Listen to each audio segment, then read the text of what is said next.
fikirkoodan dadku ay u cabiraan si xora waan kaaga mahadcelinayaa waana runtii waxyaabihii looga baahnaay in warbaahin xor ah oo madax banaan ay lahayd waa dhaqankeedu midda xigta waxaan jecelahay inaan maaragtay runtii aan kuu soo bandhigo markii annaga runtii aan ku jirnay doorashada aan ku jirnay waad ogeedo waxaa loo kala qasnaay dad maaragtay macnaha la baxay macnaha isbahay sida maxaa la baxay midowda musharaxiinta la baxay madaxa banaan oo dhammaan ay ku wada jireen gaasiinta madaxa banaan iyo kooxdii markaas maaragtay macnaha waxa la yidhaahdo wadanka hogaankeeda haysay iyo intii daba socotay ahayd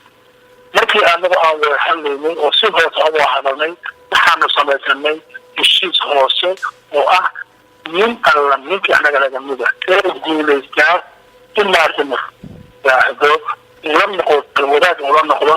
dadkan kale ee siyaasiyiinta ee madaxa banaan ee doonayaan wadankaanu inuu ku dhaca isbedel waayo sidii ku shaqada markii hore inuu kusii aqala maysan ahayn in la sameeyo isbedel macquula oo ummadda ayatiin iftiinaya u samaysa taasay ahayd waad garan kartaa maaragtay muxuuha waxa la yidhaahdo in aysan doorashada ka dhacda soomaaliya aysan ahayn mid dadka ku haysa qabiil ku haysa aysan ahayn oo inta badan kalbanayti iyo maaragtay macnaha waxa la yidhaahdo mid maaragtay dhaqaale ku salaysan qarsoonna waa ahayd waana ogsooneen waadna garan kartaa markii prime ministerkii markaa jiray uu tanaasulay madaxweynaha hadda jira waxaa ka tan soo haray 4 nin oo isku dhinac ah xagga qabiilka marka la fiiriyo dadaal badan oo xoogliyo ayay dalkan u galeen musharaxiinta madaxa banaan ugu imin in arrinta ay noqoto arrin qabiil oo dhinaca la maro waxaa kaloo la socotaa madaxweynihii hore jiray dadka inta badan diidanay qaabka oo wax ku waday ama siday wax u socdeen waxay u banaayeen dadka asiga ilinka la ama maaragtay macnaha waxa la yidhaahdo tirsana isku dhawaayeen idantiina ma lahayn qabiil laakiin waxay ahayd inuu helo wadan maaragtay macnaha waxa la yidhaahdo ummadiisa u horseeda dowladnimo madax banaan u horseeda inta kalena waxaa kugu xaqiijinayaa inuu soo jirnin maanta madaxweynaha hadda jiraado sabab keenta maaragtay macnaha waxa la yidhaahdo in uu ku yimaado macnaha qabiil inuu ku yimaado ama uu ku yimaado maaragtay macnaha waxa la yidhaahdo si kale shacabku waxay u arkeen inuu maaragtay macnaha uu leeyahay dhaqan wadannimo leeyahay siyaasiyiinta in hadda ka hor dadka prime ministerka laga argeeyo markii siyaasi oo dalkii doonayay ma uusan qaadan lamana tashan ballantii uu galay uu ku jirana waa ku been furay marka waana iska maaragtay arrin dhaqanka soomaalida caado u ah oo qofku marka horena wuxuu kugu soo gelayaa maaragtay macnaha calaqashaas oo kale oo cad oo waxba kuu sheegaya marka dambana dumarkiisuu kusoo tusayaan waa la ogeyn markii hore wax ka dambeeyey waxaana muuqata in maaragtay muxuuha waxa yidhaahdo uu maanta siiyey asaga dadkii asiga ololihiisa doorashada maal gashaday inuu siiyey taasuna ma ahayn waxaa asaga loo doorta waxaa loo doortay danta guudaya danta shaksiga ah iyo cidda wax ku leh asiga si kale uga tartami kara marka taasi waa midda aan kala kulannay oo aan aragnay inuu maaragtay macnaha tilay laakiinse annagu kaga naxrin midka markuu noqdo asaga xorriyadda iskale cidda uu maamulkiisa uu u khalaysanayo asaga iskale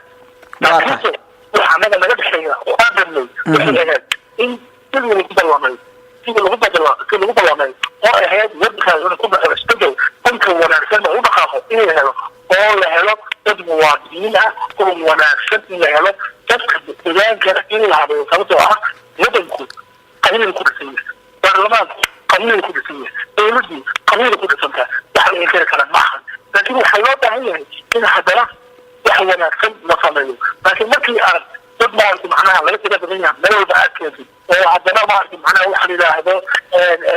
dhibaatooyinkii la rabay ama dowladdii la rabay in la gaarsiiyo gobolladii la gaarsiiyo deegaanadii aysan gaarsiin karmin waxay noqotay inay meesha la fariiso markii aad fiiri wixii aan kasoo qaadano dadka maanta aan saxibada la naxdal aan kasoo qaadano durada aan kasoo qaadano sida yihiin iyo wax loo baahna in laga qabto fiiri maraykanka fiiri macnaha waxa waaye markasta wuxuu aaminsan yahay in maaragtay macnaha wadanka la rusheeyo uu aaminsan yahay oo drones laga aaminsan yahay wadanka Soomaaliya Soomaaliya xabsiyo qarsoodi ku leeyahay oo xaalad kale ku yaalo leeyahay waddanka Soomaaliya asaa waxay tahay inay ku soo gal karin waddanka Soomaaliya taariikhda ka dhiman karin oo maanta oo cilmiga oo soo codbeynaya bilyaanka kale waxay soo waddan soo geliyeen baarik macna soo qayb ka doodeen oo maxay mid Soomaaliyeed ay samayn ilaa haddana ma qoro xataa in Soomaaliyeed uu ka soo horjeedo waddanka dadka iyaga ka tashkiilay ama maxay ay ahaayeen haddana ma ogola inay difaacaan baarik macna waddanka dadkii iyo jamaahiirta ama shay'a difaacaan ma ogola yaa arkaan ma Soomaalida dhaqaalaha lagu helayaa in ay dadka soo geliyeen تفيري يوم كثيري يوم يروكا الكتابية هذه يمكن استعمالك وشغل ودما تلك هاي بعد معناها هي قطانك وحاي انت لو جايين انه بوك Soomaaliyeed وشيء تقريبا وده كان كنت له السوق وبدل الى فكره على كده واحد اخر كتابيه كيمياء اول ما قلت له في Soomaaliya ايش هو بحث marka كثير ناس معنا وضمر خاص كثير وحوالي حنتجيني أموريان وحأموريان ما أعرف معنا وحلينا على المرحليان ومغارطاني أموريان ويتم بخلاف كود هي مسلمين هي مدير هي أصابة